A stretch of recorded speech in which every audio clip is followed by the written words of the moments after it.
நன்றி நன்றி நன்றி நன்றி நன்றி விமல்குமார், நன்றி விமல்குமார்.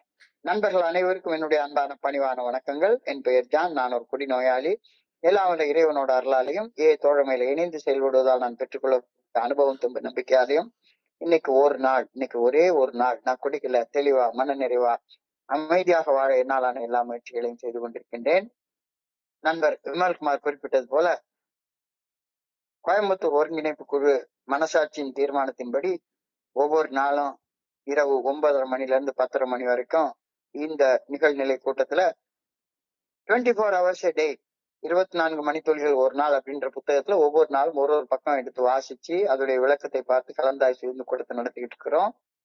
அதன் தொடர்ச்சியாக இன்னைக்கு நாம பார்க்க இருக்கிற பக்கம் நண்பர் விமல்குமார் குறிப்பிட்ட மாதிரி பிப்ரவரி மாதம் 20ஆம் தேதி முதல்ல அந்த பக்கத்தை வாசிச்சு அதுக்கப்புறமா விளக்கத்துக்கும் கலந்தாய்வுக்கும் நம்ம போவோம். அந்த பிப்ரவரி மாதம் 20ஆம் தேதி பக்கத்தை வாசிக்கிறதற்கு நண்பர் விமல்குமார் அவர்களை பணிவோட நான் அழைச்சுக்கிறேன். ஓட்டி விமல்குமார், பிப்ரவரி 20. தோழமையில் இன்றைய சிந்தனை. மது என் உற்ற நண்பனாக இருந்தது. மதுவோடு நான் பல இன்பங்களை அனுபவித்துள்ளேன். அநேகமாக என் எல்லா கேளிக்கைகளிலும் மது சம்பந்தப்பட்டு இருந்தது. ஆனால் ஒரு காலகட்டத்தில் மது என் எதிரியாக மாறியது. எப்பொழுது மது என் எதிரியாக மாறியது என்பதை நான் அறியேன். ஆனால் மது என் எதிரியாக மாறிவிட்டது என்பதை நான் நன்கு அறிவேன். ஏனெனில் மது என்னை அடிக்கடி தொல்லைகளுக்கு உள்ளாக்கியது. இன்று மது என் எதிரி என்பதை நான் அறிந்து கொண்டு விட்டபடியால் என் முதன்மையான பணி மதுவை விலக்கி தெளிவுடன் வாழ்வது மட்டுமே. பணம் ஈட்டுவது, குடும்பத்தை நடத்துவது எல்லாம் இரண்டாம் பட்சம் பணிகள்தான். மதுவை விலக்கி தெளிவுடன் வாழ்வதுவே என் வாழ்வின் முதன்மையான காரியம் என்பதை நான் உணர்கின்றேனா? இன்றைக்கான தியானம். உண்மையுடன் இறை சக்தியை நம்பி இறைவனிடம் பிரார்த்தித்து இறைவன் எவ்வகையில் நான் வாழ வேண்டும் என்று விரும்புகின்றாரோ அவ்வகையில் நான் வாழ வேண்டும். அப்படி வாழ்ந்தால் எவ்வகையான நிலைமைகளையும் சமாளிக்க எனக்கு தேவையான சக்தியை இறைவன் அளிப்பார் என்று உறுதியுடன் நம்பலாம். ஒரு முதலாளியுடன் ஒரு தொழிலாளி முக்கியமானதொரு அவசர காரியத்தை தீர்க்க வேண்டும் என்று எடுத்து செல்வதை போல நானும் இறைவனை நம்பிக்கையுடன் அணுகலாம். இன்றைக்கான பிரார்த்தனை. இறைவன் எனக்கு தேவையான அனைத்தையும் தர தயாராக இருக்கின்றார் என்பதை நான் நம்ப வேண்டும் என பணிவுடன் வேண்டுகின்றேன். எந்த ஒரு சூழ்நிலையையும் எதிர்கொள்ள தேவையான நம்பிக்கையையும் சக்தியையும் மட்டுமே இறைவனிடம் நான் கேட்க வேண்டும் என்பதற்காக பணிவுடன் வேண்டுகின்றேன். சார், நன்றிங்க சார். நன்றி நன்றி நன்றி நன்றி விமல்குமார், நன்றி விமல்குமார். நண்பர்கள் அனைவருக்கும் மீண்டும் ஒரு முறை அன்பான பணிவான வணக்கங்களை தெரிவித்துக் கொள்றேன். என் பெயர் ஜான். நான் குடிநோயாளி. எல்லாம் வல்ல இறைவனோட அருளாலையும் தோழமையில இணைந்து செயல்படுவதால் நான் பெற்றுக்கொள்ளக்கூடிய அனுபவம் தம்பி நம்பிக்கையாலையும் இன்னைக்கு ஒரு நாள், இன்னைக்கு ஒரே ஒரு நாள் நான் குடிக்கல, தெளிவாக மன நிறைவாக அமைதியாக வாழ என்னாலான எல்லா முயற்சிகளையும் செய்து கொண்டிருக்கின்றேன். இன்னைக்கு இந்த சிந்தனையை படிக்கிறப்ப பல வருடங்களுக்கு முன்னால நான் ஒரு புத்தக ஞாபகத்துக்கு வருது. ஒரு அமெரிக்காவை சேர்ந்த ஒரு பெண்மணி braking up with alcohol, my best friend and worst enemy அப்படின்ற தலைப்புல ஒரு ஆழமான கட்டுரை ஒண்ணு எழுதியிருந்தாங்க. அந்த கட்டுரை ஞாபகத்துக்கு வருது. Alcohol, my best friend and worst enemy, braking up with alcohol அப்படின்னு எழுதி. என்னுடைய மிக நெருங்கிய நண்பனும் மிக மோசமான எதிரியுமான மதுவுடன் எனக்கு இருந்த உறவை முறித்து கொண்டது அப்படின்ற தலைப்புல ஒரு கட்டுரை எழுதியிருந்தாங்க. இந்த கட்டுரையோடைய பின்னணியில என்னுடைய வாழ்க்கையை நான் பின்னோக்கி பார்க்கிறேன். இப்போ எனக்கு வயசு 69 நடக்குது. நான் 1957 வருஷம் பிறந்தேன். நான் பிறந்த ஊரு திருநெல்வேலி மாவட்டத்துல பாளையங்கோட்டை அப்படின்ற ஊரு. எங்க ஊரை ஆக்ஸ்போர்ட் ஆஃப் சவுத் இந்தியா அப்படின்னு சொல்லுவாங்க.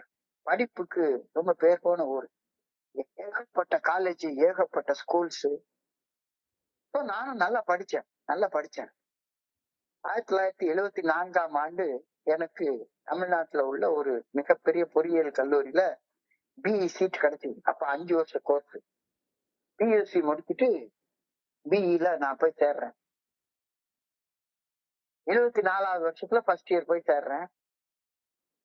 நான் செகண்ட் இயர் படிக்கிற நேரத்துல 76வது ஆண்டு, 1976வது ஆண்டு எங்க காலேஜ்ல நடந்த ஒரு ஆனுவல் ஃபீஸ்ட் அன்னைக்கு ஒரு நண்பன் வந்து ஆனுவல் ஃபீஸ்ட்ல, அது வந்து எங்க காலேஜ் பவுண்டர் எங்களுக்கு எல்லாம் ஃப்ரீயா கொடுக்குற ஃபீஸ்ட். அந்த ஃபீஸ்ட்ல மட்டும் 100 ஐட்டம் இருக்கும் சாப்பிடுறதுக்கு. அவன் சொன்னா என்கிட்ட, "டேய், ஒரே ஒரு கிளாஸ் சாராயம் குடிச்சிட்டு இந்த ஃபீஸ்ட சாப்பிட்டா நல்லா ருசியா சாப்பிடலாம், நிறைய சாப்பிடலாம்" அப்படின்னா. அப்பதான் ப்ரோஹிபிஷன் இருந்த நேரத்துல மது விலக்கு இருந்துச்சு, கள்ள சாராயம் தான் கிடைக்கும். எங்க காலேஜுக்கு தூரத்துல இருந்த ஒரு கிராமத்துல இருந்து கள்ள சாராயத்தை வாங்கிட்டு வந்து ஒரு கிளாஸ் முதல்ல குடிச்சான். அப்பதான் ஃபர்ஸ்ட் வந்து எனக்கு இந்த மது வந்து அறிமுகப்படுத்தப்பட்டது. மதுவுடைய ஃப்ரெண்ட்ஷிப் எனக்கு அறிமுகப்படுத்தப்பட்டது. உண்மையிலேயே ரொம்ப நல்லா இருந்துச்சு. ஒரே ஒரு கிளாஸ் சாராயம் தான் குடிச்சிட்டு சாப்பிட்டுட்டு, அன்னைக்கு ஆடிட்டோரியத்துல எங்க வீட்டு பிள்ளைன்னு ஒரு படம் போட்டாங்க. அந்த படத்தை ருசிச்சு பார்த்து 10 மணிக்கு போட்ட படத்தை காலையில 4 மணி வரைக்கும் ஒன்ஸ் மோர்னு போட்டு போட்டு போட்டு பார்த்து ஆடி டான்ஸ் ஆடி ரசிச்சது. அல்ல, எனக்கு ஒரு புது ஃப்ரெண்டு கிடைச்சிட்டான். ஆல்கஹால், மது அப்படின்ற ஒரு புது ஃப்ரெண்டு கிடைச்சிருக்குது அப்படின்னு அன்னைக்கு நான் ரொம்ப மகிழ்ச்சியாக இருந்தது. அந்த நாள்ல இருந்து மதுவை எனக்கு நெருங்கிய ஒரு நண்பனாக, உற்ற நண்பனாக, எப்போ போனாலும் சரிதான், அந்த மது போத வாழ்க்கையை சந்தோஷமா அனுபவிக்கணும்னா மதுன்ற ஒரு நண்பன் எனக்கு வேணும் அப்படின்னு நான் அத கூடயே வச்சுக்கிட்டேன். ஆனா மது எனக்கு நண்பனான அந்த வருஷத்திலேயே அந்த மது தன்னுடைய வேலையை காட்ட ஆரம்பிச்சிருச்சு. நான் அது வரைக்கும் என்னுடைய எந்த பரீட்சை எழுதினாலும் சரிதான், 75-80% குறைஞ்சி நான் மார்க் வாங்கினதே கிடையாது. நல்ல படிக்கக்கூடிய ஒரு ஸ்டூடெண்ட். ஆனா என்னைக்கு நான் இந்த முதல் கோப்பை மது குடிச்சனோ, அதுக்கு அடுத்த வருஷமே ஃபர்ஸ்ட் ஒரு அரியர்ஸ் வச்சுட்டேன். ஏன்னா அதுக்கு முந்தின நாள் ஃபுல்லா போதையில குடிச்சிட்டு அடுத்த நாள் சரியா பரீட்சை எழுத முடியல. ஃபர்ஸ்ட் அரியர்ஸ் வாங்குற அனுபவம் 1978வது வருஷத்துல. 1979வது வருஷத்துல எல்லாருமே டிகிரி முடிச்சுட்டு காலேஜை விட்டு போறாங்க. எனக்கு மட்டும் ஒரே ஒரு பாடம் அரியர்ஸ். அந்த ஒரே ஒரு பாடம் அரியர்ஸ்னால எனக்கு டிகிரி கொடுக்கல. நான் பண்ண கூத்துக்காண்டி என் கையில ஒரு கப்பை கொடுத்து வெளியே அனுப்பிச்சிட்டாங்க. எல்லா சப்ஜெக்ட்லயும் நான் நிறைய மார்க் வச்சிருக்கேன், 70% மார்க் வச்சிருக்கேன். ஆனாலும் 5 வருஷத்துக்குள்ளார கோர்ஸ முடிச்சாதான் ஃபர்ஸ்ட் கிளாஸ்.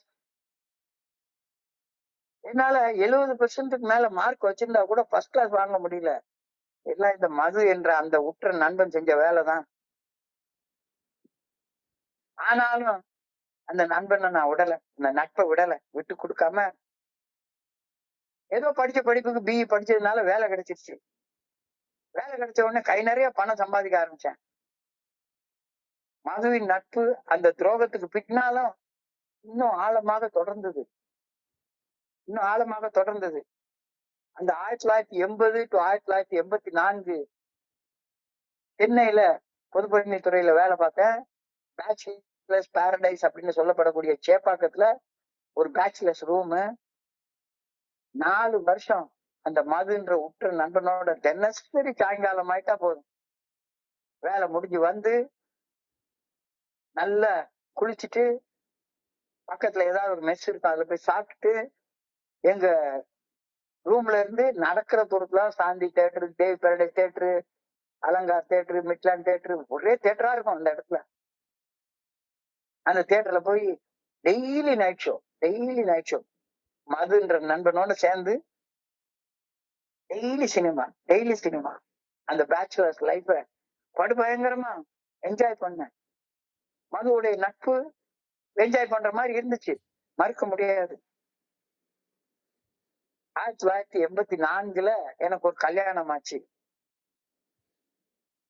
மனைவியோடைய உறவை விட மதுவோட நட்பு தான் பெருசா தெரிஞ்சு. வேலைக்கு போய் என்னுடைய கடமையை செய்யறதை விட மதுவுடைய நட்பு தான் பெருசா தெரிஞ்சு. சத்தியமா சொல்றேன், வேலைக்கு போறது என்னுடைய கடமையை செய்யறதுக்காக இல்லவே இல்லை. எனக்கு அரசாங்கம் அவ்வளவு பெரிய பொறுப்பு கொடுத்துருக்கு, எனக்கு பச்சை மயில கையெழுத்து போடுற ஒரு அதிகாரம் இருக்கு. அதெல்லாம் எனக்கு என்னுடைய கடமை செய்யணும்னு எனக்கு தோணுனதே கிடையாது. எதுக்கு வேலைக்கு போனேன்? வேலைக்கு போனாதான் பணம் கிடைக்கும். பணம் கிடைச்சாதான் குடிக்க முடியும். இப்போ குடிக்கிறதுக்கு பணம் சம்பாதிக்கிறதுக்காக மட்டும்தான் நான் வேலைக்கே போனேன். பணத்தை சம்பாதிக்கத்தான் வேலைக்கே போனேன். என்னுடைய கடமையை செய்யறதுக்காக நான் வேலைக்கு போனதே இல்லை. மதுவோட என்னுடைய நட்பு எல்லாத்தையும் என்கிட்ட இருந்து எடுத்து போட வச்சது. சத்தியமா எனக்கு என்னுடைய கடமைன்னா என்னன்னு எனக்கு தெரியாது. 1985 எனக்கு ஒரு மகன் பிறந்தான். அவன் பிறந்த அன்னைக்கு அவனை ஹாஸ்பிட்டல்ல போய் பார்க்க போறப்ப கூட மது போதையில தான் போனேன். மது என்ற நண்பனை கூட கூட்டிட்டு தான் போய் என்னுடைய முத பிறந்த பிள்ளைய கூட பார்க்க போனேன். மனைவி, பிள்ளை, அப்பா, அம்மா, கூட பிறந்தவங்க, உற்ற நண்பர்கள் எல்லாருடைய அன்பை விட மதுவுடைய நட்பு தான் எனக்கு பெருசா தெரிஞ்சது. சம்பாதிச்ச காசு மட்டுமில்ல, கடனை வாங்கி கூட மது என்ற நண்பனோட சேர்ந்து நான் உறவாட ஆரம்பிச்சேன். 1991 வருஷம் மது என்ற நட்பு நண்பனோட அந்த நட்பு என்னைய நான் வாழ்க்கையிலே பார்க்காத ஒரு அடிமட்டத்தை பார்க்க வச்சது. 1991 வருஷம் ஜனவரி மாசம் 25 குடியரசு தினத்துக்கு முந்தின நாள் எங்க அம்மா இறந்து போயிட்டாங்க. 26 எங்க அம்மாவுடைய அடக்கம். அந்த 25 காலையில இருந்து குடிக்கவே கூடாத நாள். ஆனா இந்த மதுவுடைய அந்த நட்பு அந்த முக்கியமான ஒரு நாள் கூட என்னை விட்டு வைக்கல. உற்ற நண்பனாக நான் கருதிய அந்த மதுவுடைய துரோகம் அப்ப புரிய ஆரம்பிச்சுது. பிளாட்டா கவுத்து போட்டுருச்சு. அவமானம், அசிங்கம். எங்க அம்மா பணமா இந்த பக்கம் கிடக்குறாங்க, நான் குடிச்சுட்டு பணமா இந்த பக்கம் கிடக்குறேன். அவ்வளவு ஆழமாக நட்போட பழகிய அந்த மது என்ற அந்த துரோகி என் முதுகுல குத்தின நாள் அது. ஆனாலும் அப்ப கூட அந்த நட்பை விடல. என்னுடைய அம்மா இறந்து போன அன்னைக்கு நான் இருந்த அந்த அடிமட்ட நிலைக்கு நான் நண்பன்னு நினைச்சிட்டு இருந்த அந்த மதுதான் காரணம்னு தெளிவா தெரியுது. குடிக்கணும்ன்ற வெறி, நான் என்ன செய்யறோன்ற நினைப்பு கூட இல்லாம என்னை கவுத்து போட்டிருந்தது. ஆனாலும் அந்த நட்பை விட முடியல. அதுக்கு அப்புறமாவும் 6 வருஷம் குடிச்சேன் திரும்ப. 1996 ஜூன் மாசம் 9 மது என்ற நண்பனுக்கு மாற்றாக ஏஏ தோழமை அப்படின்ற ஒரு நண்பனுடைய அறிமுகம் எனக்கு கிடைச்சது. ஏஏ ஃபெலோஷிப் அப்படின்ற ஃப்ரெண்டு, அதோடைய அறிமுகம் கிடைச்சது. மதுவின் துரோகத்தை ஏஏ தோழமை என்ற நட்பு வெளிச்சம் போட்டு காட்டுச்சு. நான் மட்டும் இல்ல, எத்தனை பேரை இந்த மது அப்படின்ற அந்த சப்ஸ்டன்ஸ் முதுகுல குத்தி இருக்கு அப்படின்றது ஒரு நண்பர்கள 2 நண்பர்கள எல்லாரும் வந்து பகிர்றாங்க. ஆனா அப்பவும் நான் விடல. நட்புக்கு துரோகம் செய்யக்கூடாது. மதுன்ற நண்பனை எனக்கு எவ்வளவு வாழ்க்கையில அந்த நாள் பாரு, குடிச்சுட்டு நல்லா சாப்பிட வச்சது, லைஃப என்ஜாய் பண்ண வச்சது. மதுவோட நட்பை விடக்கூடாது அப்படின்னு அப்ப கூட மது என்னுடைய நண்பனான்னு தான் பார்த்தேன். ஆனா 14/2/1997 அன்னைக்கு அந்த மது என்ற அந்த நண்பன் ஆல்மோஸ்ட் என்னை கொன்னு போட்டுருச்சு. செத்து போற நிலை, சாகிற ஸ்டேஜ். அந்த 14/2/1997 அன்னைக்கு கூட ஒரே ஒரு கட்டிங் குடிச்சிருந்தா அன்னைக்கு எனக்கு சங்கு ஊதிருப்பாங்க. 14/2/1997 அன்னைக்கு எனக்கு சங்கு ஊதின நாளா அமைஞ்சு போயிருக்கும். அன்னைக்குதான் மது இனிமேல் எனக்கு நண்பனே கிடையாது. மது எனக்கு ஜென்ம விரோதி. என்னுடைய உயிரை எடுக்க வந்த பரம விரோதி இந்த பாட்டிலு, இந்த குவார்டரு, இந்த மது அப்படிங்கறது அன்னைக்கு அழகா புரிஞ்சு. இப்ப நான் இது வரைக்கும் நேரேட் பண்ணி சொன்ன இந்த விஷயங்கள் தான் நான் முதல்ல சொன்ன ஒரு கட்டுரை, break up with alcohol, my best friend and worst enemy அப்படின்ற ஒரு கட்டுரையில எழுதப்பட்ட ஒரு இது. என்னுடைய வாழ்க்கை அப்படியே கொஞ்சம் கொஞ்சமா சரிச்சு கடைசியில சாகுற நிலைமையில கொண்டாந்து விட்டுருந்துச்சு. அந்த கட்டுரையோட வார்த்தை, ஆரம்ப வார்த்தை, அவர் culture has developed a rather loving relationship towards alcohol. நட்பு முதல்ல மழை விடும்போது அவ்வளவு உற்ற நண்பனாக, வாழ்க்கையவே அப்படியே கலர்ஃபுல்லா காட்டக்கூடிய ஒரு நண்பனாக வருது. So, அந்த நண்பன் எப்படி நமக்கு துரோகியா மாற முடியும்? வாழ்க்கை இவ்வளவு அழகாக வண்ண வண்ணமாக மாற்றி தரக்கூடிய ஒரு நண்பன் இந்த மது, இது எப்படி நமக்கு துரோகியா மாற முடியும்? So breaking up with alcohol was by far the hardest thing I had to do. அதெல்லாம் ஒண்ணுமே முடியாது, கண்டிப்பா முடியாது, கண்டிப்பா முடியாது. அது கூட போய் நட்பை பிரேக்கப் பண்ணிக்கிறதா? அதெல்லாம் முடியவே முடியாது. Breaking up with alcohol was by far the hardest thing I had to do. அவ்வளவு நெருக்கமான ஒரு நட்பு, அந்த நட்பை உடைச்சி முறிச்சு, அதோட கஷ்டமான வேலை வேற எதுவுமே இருக்க முடியாது அப்படின்னு எனக்கு தோணுச்சுது. அந்த கட்டுரையில அடுத்த வரி எழுதியிருப்பாங்க, I abused alcohol and in turn alcohol abused me. I abused alcohol and in turn alcohol abused me அப்படின்ற வார்த்தையை அதில் எழுதியிருப்பாங்க. மிக அழகாக ஆழமாக சிந்திக்க வேண்டிய வார்த்தை. ஆல்கஹாலோட எனக்கு இருந்த நட்பை முதல்ல அவமதிச்சது யாருன்னு கேட்டா நான் தான்.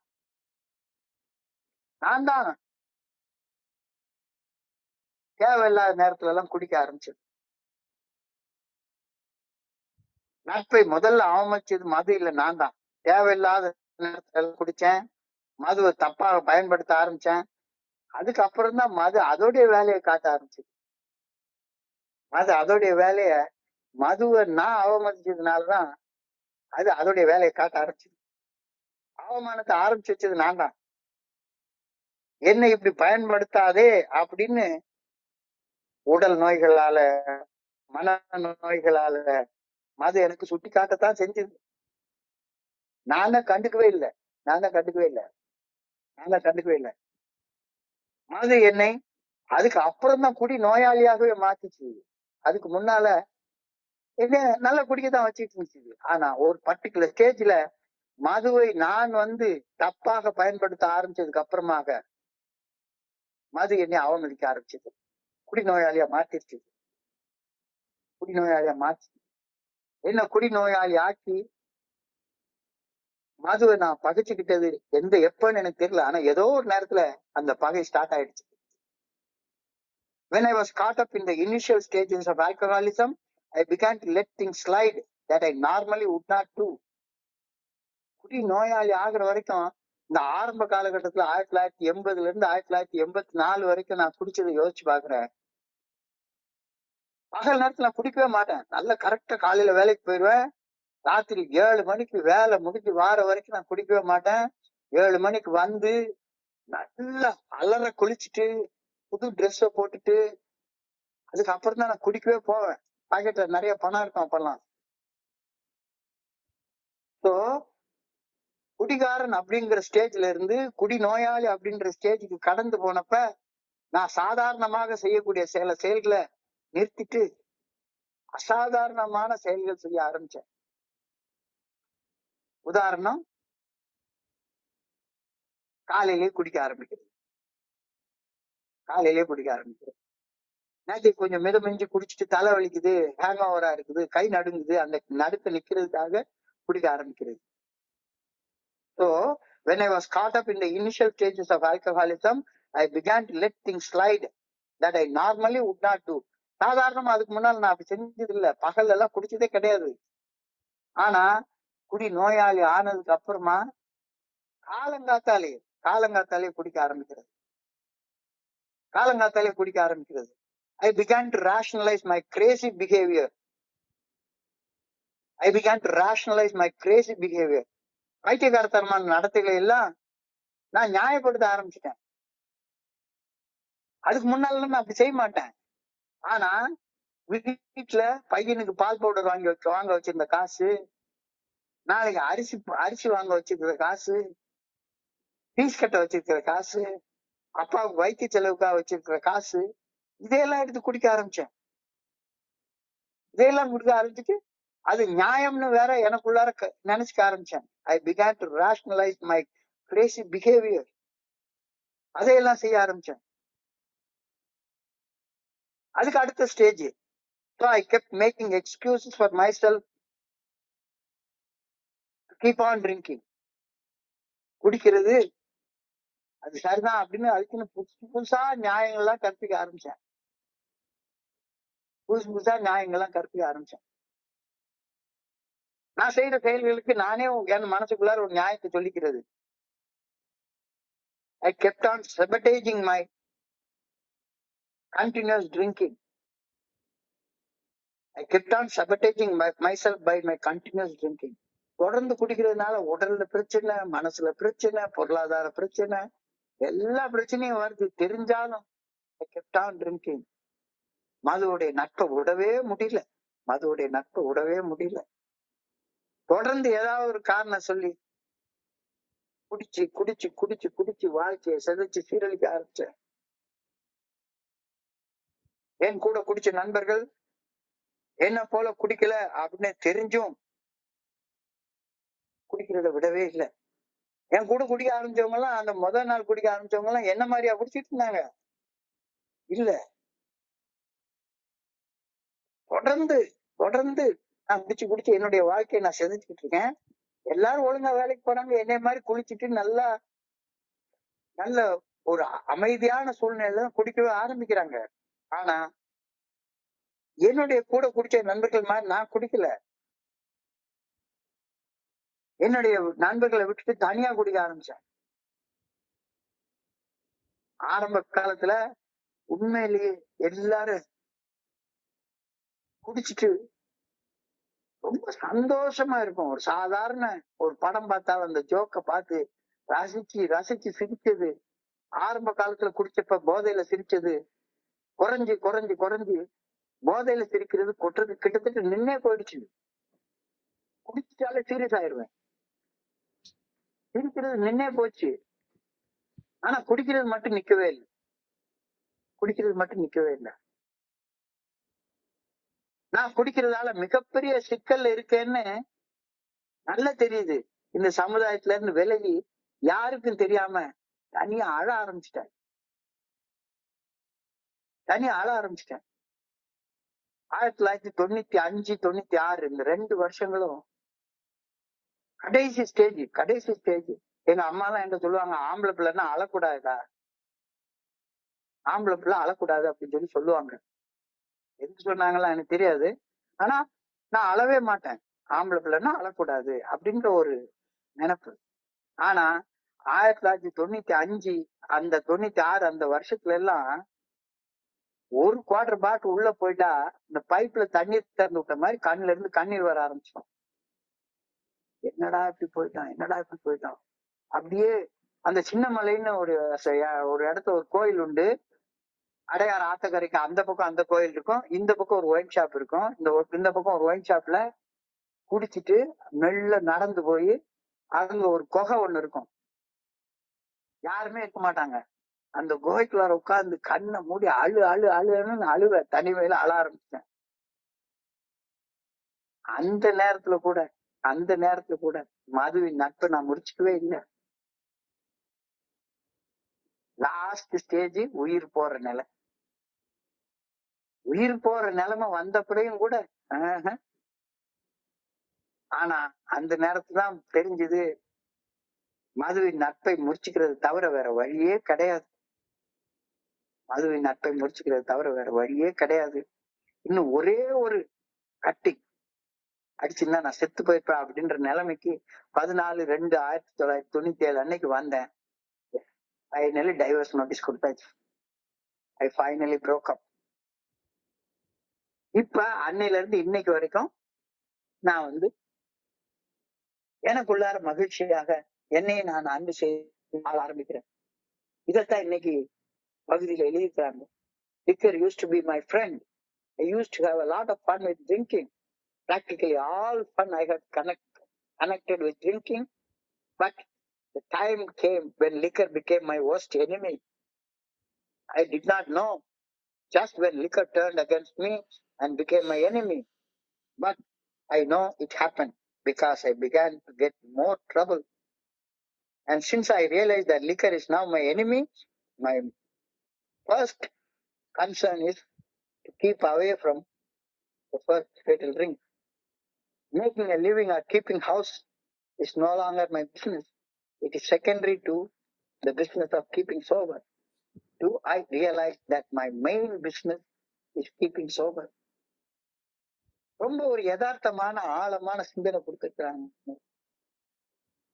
நான் நட்பு நட்பு நட்புன்னு பழகின அந்த மது என்னைய கடைசியில தலை குப்புற தள்ளி ஒரே ஒரு கூட ஒரு குவார்டர் பாட்டில் குடிச்சிருந்தா செத்து போகணும் அப்படின்ற நிலைமைக்கு கொண்டாந்து விட்டுருச்சு.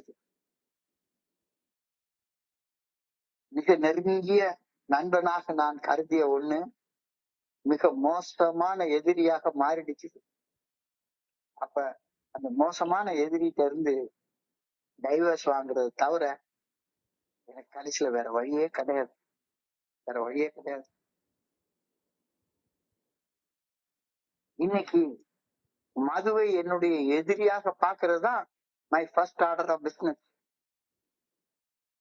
பொண்டாட்டி, வேலை எல்லாமே அதுக்கு அப்புறம் தான். பொண்டாட்டி, வேலை எல்லாம் முக்கியம்தான், இல்லைன்னு சொல்லவே இல்லை. ஆனா அதுக்கு எல்லாம் மேல இன்னைக்கு ஒரு நாள் நான் குடிக்காம இருக்கிறது தான் நான் உயிரோடு இருக்கிறதுக்கு அடிப்படை தேவை. Do I realize that my main business is keeping sober?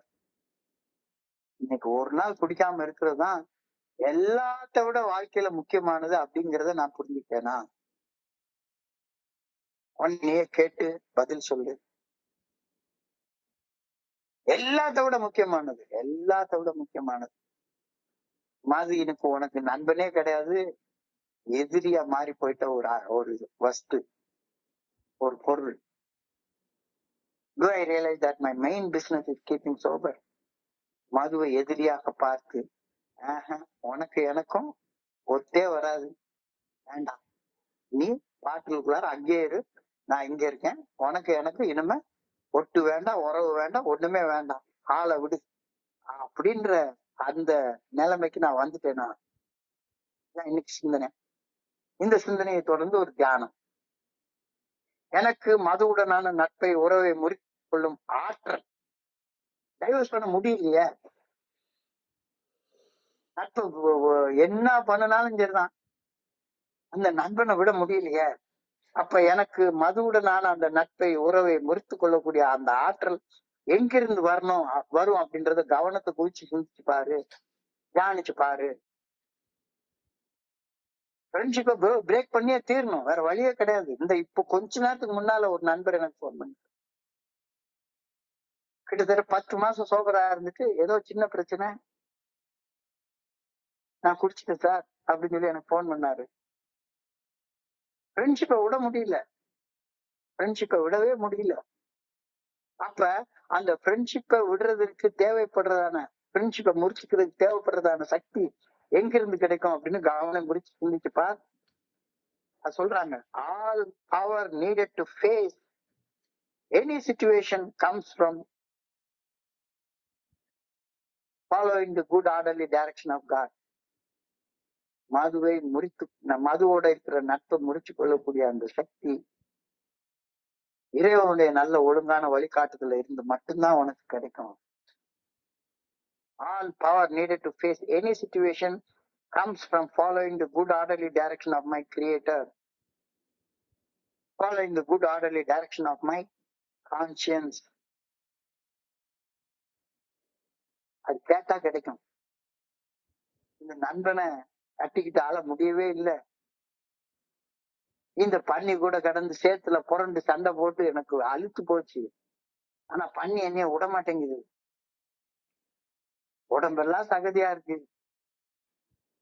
வாழ முடியல, ஆனாலும் சண்டை போடுறத நிறுத்த மாட்டேங்கிறேன். அந்த மதுங்கிற பண்ணியோட கட்டி புரண்டு உருண்டு அப்படியே வாழ்ந்துட்டு இருக்கேன். அப்ப இந்த நட்பை முடிச்சுக்கிறதுக்கான சக்தி எங்க இருந்து கிடைக்கும்? Only from the good orderly direction of conscience. மனசாட்சியின் மூலமாக வெளிப்படுத்தப்படும் நல்ல ஒழுங்கான வழிகாட்டுதலின் மூலமாக மட்டும்தான் மதுவோட இருக்கிற உனக்கு இருக்கிற நட்பை முறிச்சு கொள்ளக்கூடிய சக்தி உனக்கு கிடைக்கும். அந்த ஆற்றல் உனக்கு கேட்டா கிடைக்கும். இல்லைன்னா மதுவோட கட்டி பிடிச்சு உருண்டு ஒரு அடிக்டாக, ஒரு செயல் அடிமையாக செயல்பட்டுக்கிட்டு தான் இருப்ப. இறைவனுடைய நல்ல ஒழுங்கான வழிகாட்டுதலை கேட்டு பெற்றுக்கொள்ளாத வரைக்கும் நீ ஒரு அடிக்டாகத்தான் செயல்பட்டுட்டே இருப்ப, மதுவுக்கோ அல்லது வேற எதுக்கோ. நீ அடிமையாக செயல்படாம ஒரு சுதந்திர மனுஷனாக நிம்மதியா நிறைவா சந்தோஷமா வாழணும் அப்படின்னா அதற்கான சக்தியை நீ பெற்றுக்கொண்டாகணும். அதற்கான சக்தி எங்கிருந்து கிடைக்கும்? கடவுளை தவிர வேற எங்கிருந்து கிடைக்காது அப்படின்னு ஏஏ சொல்லுது. உனக்கு வேற எங்கிருந்து கிடைக்காது. எந்த மருந்து மாத்திரை, உன்னுடைய மனோதிடம், இதெல்லாம் வேலைக்கு ஆகாது. மறுபடி இந்த இடத்துல அது அழகா சொல்றாங்க. என்னைய தலைகுப்புற தள்ளி படாத பாடு பட வச்சு, சந்திக்காத அவமானங்களை சந்திக்க வச்சு, சந்திக்க கூடாத அடிமட்டங்களை எல்லாம் பார்க்க வச்சுச்சு. ஆனாலும் அந்த நட்பை முடிச்சுக்க முடியல. அந்த நட்பை முடிச்சுக்கிற சக்தி எங்கிருந்து கிடைக்கும்? அது உனக்குள்ளார இருக்குது. அந்த உனக்குள்ளார இருக்கக்கூடிய அந்த ஆன்ம ஆற்றலை பெற்றுக்கொண்டா மட்டும்தான் உனக்கு அது கிடைக்கும். இல்லாட்டி போனா பண்ணிய விட்டுட்டு ஒரு சொறி நாயோட போய் சண்டை போட்டுட்டு உட்கார்ந்து இருப்ப. ஏதாவது ஒரு செயலுக்கு அடிமையாக நான் ஆயிட்டு இருப்பேன். I sincerely believe in the good orderly direction of God and ask for it and get it through my conscience. எப்படி உனக்கு அது கிடைக்குது? இல்லாட்டி போனா மதுவோட இருக்கக்கூடிய உன்னுடைய நட்பை நீ முடிச்சு கொள்ளவே முடியாது. உன்னைய படாத பாடு படுத்திக்கிட்டே இருக்கும்.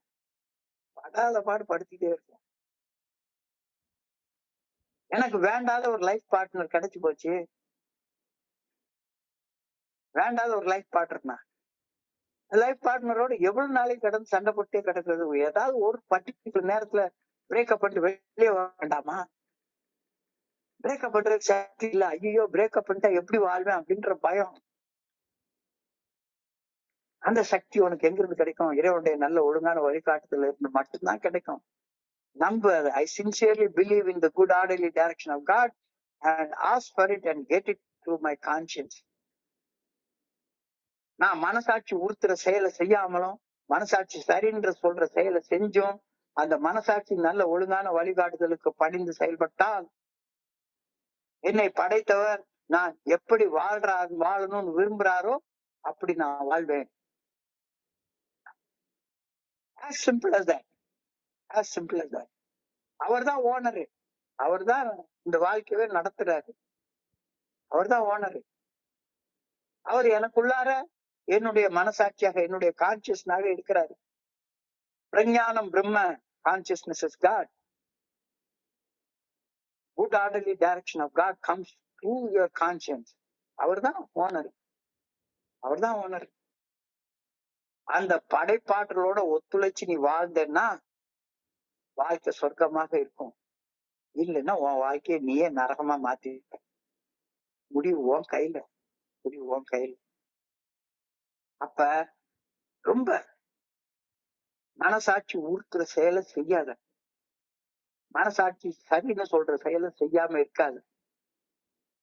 அப்ப மனசாட்சியுடைய நல்ல காட்டுதலுக்கு பணிஞ்சு செயல்பட்டால் உன்னை படைச்ச கடவுள் நீ எப்படி வாழணும்னு விரும்புறாரோ அப்படி நீ வாழ்வ. ரொம்ப எளிமையான தியானம். புரிஞ்சு கொள்ளலாம் கஷ்டமே கிடையாது. இந்த இடத்துல வாழ்க்கைங்கிறது ஒரு பிசினஸ். அந்த பிசினஸ் உடைய ஓனர் கடவுள் அப்படின்ற ஒரு கருத்தை நம்மளுடைய சிந்தனைக்கு வைக்கிறாரு. ஓனர் சொல்றபடிதானே வேலை செய்யணும். என் இஷ்டத்துக்கு வேலை செஞ்சோன்னா வேலையை விட்டு தூக்கிடுவாரு. படிச்சவர் தான் ஓனர். அவர் எங்க இருக்காரு? எனக்குள்ளார மனசாட்சியாக என்னுடைய கான்சியன்ஸ்னாக இருக்கிறார். வேதத்துல உள்ள மகா வாக்கியங்கள்ல மிக முக்கியமான வாக்கியம் பிரஞானம் பிரம்ம அப்படின்னு சொல்லுவாங்க. Consciousness is God. அப்ப அந்த படைப்பாற்றலோட, அந்த படைத்தவரோட ஒத்துழைச்சு நீ வாழ்ந்தனா வாழ்க்கை சொர்க்கமாக இருக்கும். இல்லைன்னா நீயே அதை நரகமா மாத்தி வச்சுப்ப. புரிஞ்சுக்கோ. அழகா சொல்லுவாங்க, கொம்புளதற்கு 5 முழம், குதிரைக்கு 10 முழம், வெம்புகரிக்கு 1000 தான் வேண்டுமே, வஞ்சக நெஞ்சத்தார் கண்ணில் படாதவாறு நீங்குவதே நல்ல நெறி. மூதுரையில ஔவையார் எழுதிக்க பாட்டு. கொம்புளதற்கு 5 முழம் அப்படின்னா, ஒரு கொம்புள்ள மாட்டை கண்டு கொஞ்சம் தள்ளி இருந்துக்கோ, கொஞ்சம் தள்ளி இருந்துக்கோ, 5 முழத்துல இருந்துக்கோ. குதிரை அதை விட கொஞ்சம் ஆற்றல் வாய்ந்தது, அதுக்கு இருந்து 10 முழம் தள்ளி இருந்துக்கோ.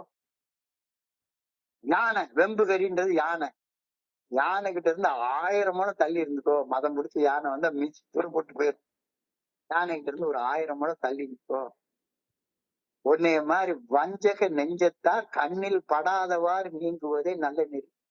உன்னை நம்ப வச்சு கல் தெரித்து முதுகுல குத்தக்கூடிய அந்த நண்பர்கள்ட்ட இருந்து கண்ணுல படாதவாறு தூரத்துக்கு போயிடுறதுதான் நல்ல நெறி. மது அப்படிப்பட்ட ஒரு எதிரி. மது குடிக்க கூப்பிடுறவங்க அப்படிப்பட்ட எதிரி. ஒரு செயல் அடிமையாக என்னை மாத்தக்கூடிய எல்லாருமே அப்படிப்பட்ட எதிரிகள். கண்ணுல படாதவாறு தூரம் வந்துக்கோ, கண்ணுல படாதவாறு தூரம் இருந்துக்கோ. உன்னைய பயம் காட்டுறவன், உனக்கு கோபப்படுத்துறவன், உன்னைய காம கிளர்ச்சி ஊட்டுறவன், உன்னைய ஒரு செயலடியாக மாத்த முயற்சி பண்றவன் கண்ணிலேயே படாத. குடிக்கிற இடத்துக்கு போகாத, குடிக்கிற நண்பர்களை பார்க்காத, உன்னை நீயே பாதுகாத்துக்கோ அப்படின்னு ஒரு வார்த்தையே இல்ல சொல்லுவாங்க.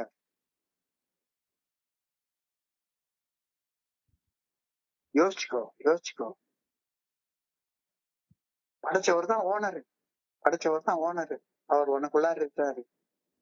அவர் என்ன செய்யணும்னு சொல்றாரோ அதை செய். அவர் என்ன செய்யக்கூடாதுன்னு சொல்றாரோ அதை செய்யாது. சிம்பிளா அதை எடுத்துக்கொண்டா மனசாட்சி ஒருத்தக்கூடிய செயலை செய்யவே செய்யாது. மனசாட்சி சரின்னு சொல்லக்கூடிய செயலை செய்யாம இருக்க. அப்ப அந்த குட் ஆர்டர்லி டைரக்ஷன், நல்ல ஒழுங்கான வழிகாட்டுதல், மனசாட்சியின் மூலமாக வெளிப்படுத்தப்படும் நல்ல ஒழுங்கான வழிகாட்டுதலுக்கு பணிஞ்சு செயல்பட்டா உன்னைய படைச்சவர் உன்னைய ராஜா மாதிரி வாழணும்னு படைச்சிருக்காரு. அப்படிப்பட்ட ராஜ வாழ்க்கையை நீ வாழ்வ. இல்லாட்டி போனா பண்ணி வாழ்க்கை வாழ்வு. as simple as that, as simple as that. புரிச்சுக்கோ. இதை தொடர்ந்து prayer. I pray that I may believe that the good orderly direction of God is ready and is willing to supply me with all that I need. எனக்கு தேவையான எல்லாத்தையும் கொடுக்கறதுக்கு எனக்குள்ளார ஒரு ஆற்றல் இருக்கு. அதை நான் நம்புறேன். இன்னைக்கு அதை நான் நம்புறேன். நான் மட்டும் சரின்னு சொல்லிட்டா, வஞ்சக நெஞ்சத்தார் கண்ணில் படாதவாறு நீங்குவதே நல்ல நெறி. இந்த மாதிரி மது மாதிரி நம்ப வச்சு முதுகுல குத்தக்கூடிய அந்த நண்பர்கள்ட்ட இருந்து நான் விலகி வாழ நான் பழகிக்கிட்டேன்னா, எனக்கு தேவைப்படுற எல்லா கம்பெனியும் எல்லா நல்லதும் எனக்குள்ளார இருந்து தானா வரும். I pray that I may believe that good orderly direction of God is ready and willing to supply me with all that I need. எனக்கு தேவையான எல்லாமே எனக்குள்ளார இருக்கு. ஆனா நான் தேவையில்லாதது கூட போய் ஒட்டிக்கிட்டு இருந்தேன்னா, என்னுடைய எதிரிகளை எல்லாம் என்னுடைய நண்பர்களாக நான் பக்கத்துல வச்சுக்கிட்டு இருந்தேன்னா, எதாவது எதிர்த்து செயல்படுத்தணும், அதாவது நண்பர்களாக வச்சுக்கிட்டு நான் செயல்பட்டு இருந்தேன்னா எனக்கு எங்க இருந்து சக்தி கிடைக்கும்? சக்தியை கொடுக்க ரெடியா இருக்காரு எனக்குள்ளார இருக்கக்கூடிய அந்த இறைவர் பேராற்றல். நான் எடுத்துக்க மாட்டேங்கிறேன்னு இன்னைக்கு அதை கேட்கிறேன். ஆண்டவா எனக்கு அந்த சக்தி கொடு. I pray that I may ask only for faith and strength to meet my situation, meet any situation. எந்த சூழ்நிலையா இருந்தாலும் சரிதான், எனக்கு துரோகம் அளிக்கக்கூடிய சூழ்நிலைகளை நான் மன உறுதியோடு சந்திக்கக்கூடிய அந்த சக்தியை எனக்கு கொடு. எந்த இடத்துக்கு போனாலும் சரிதான், தப்பு மட்டும் செய்யக்கூடாது, கோவப்படக்கூடாது, பயப்படக்கூடாது, பராமப்படக்கூடாது, காமவசப்படக்கூடாது, சோம்பேறியா இருக்கக்கூடாது. அடிப்படையில இதெல்லாம் இந்த குணக்கோளாறு எல்லாம் என்னை கொண்டே குடிக்க விட்டுரும். குடிக்க கூடாது, குடிக்க கூடாது. Sobriety is a journey of breaking up with alcohol and then falling in love with becoming the best version of myself. எவ்வளவு அழகான ஒரு வார்த்தைய எழுதிருக்காங்க பாருங்க. sobriety is a journey of breaking up with alcohol. கூடா நட்பு, கூடா நட்பு வேண்டவே வேண்டாம். அந்த நட்போட பிரேக்கப் பண்ணிட்டு நான் நேத்தைய விட இன்னைக்கு பெட்டரான வாழ்க்கை வாழணும், இன்னைய விட நாளைக்கு பெட்டரான வாழ்க்கை வாழணும். ஒவ்வொரு நாளும் என்னைய முன்னேறி போகணும். எனக்கு போட்டி என்னோட தான், எனக்கு போட்டி என்னோட தான். தேவையில்லாத நண்பர்களோட பழகக்கூடாது. எனக்கு தேவையில்லாத நண்பர்கள் மது, மது, மாது, சூது, பயப்படுறோம், கோவப்படுறோம், வீணா போறோம், இதெல்லாம் எனக்கு வேண்டாம். அதுக்காக அவங்களுக்கு உதவிக்கிற நீட்டக்கூடாதுன்னு கிடையாது. அவங்க செய்யற செயலை நான் செய்யக்கூடாது, அவங்களோட இழிச்சுக்கிட்டு உட்கார்ந்துக்க கூடாது. இது ஒண்ணுதான். ரொம்ப எளிமையாக, அழகாக, தெளிவாக சொல்லியிருக்காங்க, தெளிவாக சொல்லியிருக்காங்க. ரொம்ப அழகான. நான் குடிநோயாளியாக வாழ வாழ அவர் culture has developed a rather loving relationship towards alcohol. ரொம்ப வருஷ காலம் மதுவோட ரொம்ப அன்போட காதலோட நான் வாழ்ந்துட்டேன். அதனால பிரேக்கிங் அப் வித் ஆல்கஹால் நினைக்கவே முடியல. உலகே மாயம், இந்த வாழ்வே மாயம்னு அதெல்லாம் ஒரு மாயமும் கிடையாது. துரோகம் பண்ணவங்களோட சேர்ந்து வாழ்ந்தாதான் மாயம். அப்ப இந்த துரோகத்தை ஆரம்பிச்சு வச்சது நான் தான். I abused alcohol and in turn alcohol abused me. இந்த கருத்து ரொம்ப புரிஞ்சு கொள்ள வேண்டியது. அது பாட்டுக்கு அழகா அது வேலையை செஞ்சுட்டு தான் இருந்தது. அப்ப நான் தான் அதை அபியூஸ் பண்ண ஆரம்பிச்சேன், அது என்னை திருப்பி அபியூஸ் பண்ண ஆரம்பிச்சது. அவமானத்தை ஆரம்பிச்சு வச்சு நான் தான். நான் மதுவை அவமதிக்க ஆரம்பிச்சேன், இன்டர்ன் மது என்னைய திரும்ப அவமதிக்க ஆரம்பிச்சது. அவமதிக்க ஆரம்பிக்க நான் நார்மலாக செய்யாத பல விஷயங்களை தொடர்ந்து செய்ய ஆரம்பிச்சேன். தப்பான செயல்கள் செய்யறது நியாயப்படுத்த ஆரம்பிச்சேன். I kept on telling excuses for myself and my alcoholic behavior. I kept on sabotaging myself by continuously drinking. என் நண்பர்கள் வேலைக்கு போயிட்டாங்க, ஆனால் நான் மட்டும் குடிச்சுட்டே இருக்கேன். ஆரம்ப காலத்துல போதையில சிரிச்சுட்டு சந்தோஷமா இருந்த அந்த சிரிப்பெல்லாம் இப்ப குறைஞ்சு போயிடுச்சு, மறைஞ்சு போயிடுச்சு.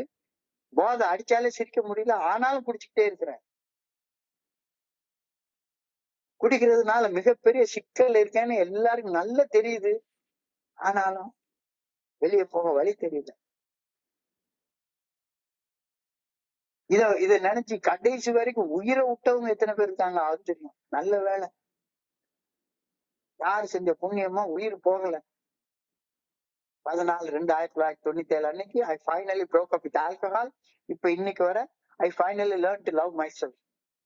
என்ன நானே அன்பு செஞ்சு அமைதியா நிம்மதியா வாழ்ந்துட்டு இருக்கேன்.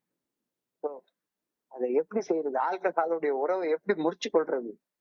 All power needed to face any situation that comes from following the good orderly direction of God. வேற எந்த வகையிலும் உனக்கு கிடைக்காதுன்ற ஆல்கஹாலுடைய உறவை உனக்கு முடிச்சு கொள்ளணுமா, தப்பு செய்யற உறவை உனக்கு முடிச்சு கொள்ளணுமா, அதுக்கான நல்ல ஒழுங்கான வழிகாட்டுதல் கடவுள்கிட்ட இருந்து மட்டும்தான் வரும். கடவுளுடைய நல்ல ஒழுங்கான வழிகாட்டுதல் உன்னுடைய மனசாட்சியின் மூலமாக மட்டுமே வெளிப்படுத்தப்படும். God expresses himself through our conscience. அவருடைய நம்முடைய ட்ரெடிஷன் தெளிவாக சொல்லுது. நீ மனசாட்சி உறுத்துற செயலை செய்யாமலும் மனசாட்சி சரின்ற செயலை செஞ்சும் அந்த மனசாட்சி நல்ல ஒழுங்கான வழிகாட்டுதலுக்கு பணிஞ்சு செயல்பட்டா கடவுள் உன்னை எதுக்காக படைச்சாரோ அந்த நோக்கத்தின்படி நீ வாழ்வ. இல்லாட்டி போனா வாழ மாட்ட. படைச்சவர் தான் ஓனர், அவர் சொல்றது கேளு. அவர் உனக்குள்ளார கான்சியன்ஸா இருக்காரு. விஞ்ஞானம் பிரம்ம, கான்சியஸ்னஸ் இஸ் காட். அந்த ஓனரோட ஒத்துழைச்சு நீ செயல்பட்டா வாழ்க்கை சொர்க்கமா இருக்கும். ஒத்துழைச்சு செயல்படலைன்னா வாழ்க்கை நரகமா இருக்கும். எளிமையான கருத்து எனக்கு சொல்லப்பட்டிருக்கிறது. அதற்கு தேவையான சக்தி எனக்கு வேணும். கடவுள் எனக்கு சக்தி கொடுக்க ரெடியா இருக்கிறாரு. அந்த சக்தியை நான் கேட்டு பெற்றுக்கொள்ளணும் அப்படின்றது இன்றைக்கான prayer. I pray that I may ask only for the faith and strength to meet any situation. கடைசி அந்த ஒரு வார்த்தை சொல்லி முடிச்சு கொள்றேன். Sobriety is a journey of breaking up with alcohol and then falling in love with myself. and becoming the best version of myself. என்னுடைய மிக உன்னதமான வடிவமாக என்னை மாத்தி கடவுளுக்கு அர்ப்பணிக்கிறது தான் கடவுளுக்கு நான் கொடுக்கிற பரிசு. ஆண்டவர் எனக்கு உடலை கொடுத்தாரு, உயிரை கொடுத்தாரு. என்னை அற்புதமான ஒரு படைப்பாக மாற்றி நான் சாகிறப்ப கடவுள்கிட்ட ஒப்படைக்கிறது தான் கடவுளுக்கு நான் கொடுக்கிற ரிட்டர்ன் கிஃப்ட். கடவுள் எனக்கு ஒரு உயிருங்கிற கிஃப்ட கொடுத்திருக்கிறாரு, உடலுங்கிற கிஃப்ட கொடுத்திருக்கிறாரு. இந்த உயிரையும் உடலையும் வச்சு ஒரு அருமையான வாழ்க்கையை வாழ்ந்துட்டு அவர்கிட்ட போய் சேர்றதுதான் கடவுளுக்கு நான் கொடுக்கிற ரிட்டர்ன் கிஃப்ட் அப்படின்ற கருத்தை நீங்க சொல்லி முடிச்சுக்கிறேன். இப்போ இன்றைய பகுதியை படிக்கிறப்ப என் மனதை கணசென்ற சிந்தனைகள் உங்களோட பகிர்ந்து கொள்ள நல்ல வாய்ப்பு உருவாக்கி கொடுத்த குழுவிற்கு என்னுடைய மிக பணிவான நன்றிகளை தெரிவித்துக் கொள்றேன். இதுவரைக்கும் பொறுமையாக கேட்ட ஒவ்வொரு நண்பருக்கும் என்னுடைய பணிவான நன்றிகள். இந்த இரவு பொழுது நண்பர்களுக்கு இனிமையான இரவாக அமைய இறைவனை நான் பணியோட வேண்டிக் கொள்கின்றேன். நன்றி நன்றி நன்றி நன்றி நன்றி. வாழ்க வையகம், வாழ்க வளமுடன். Thank you thank you thank you so much. Over to you, Vimal Kumar.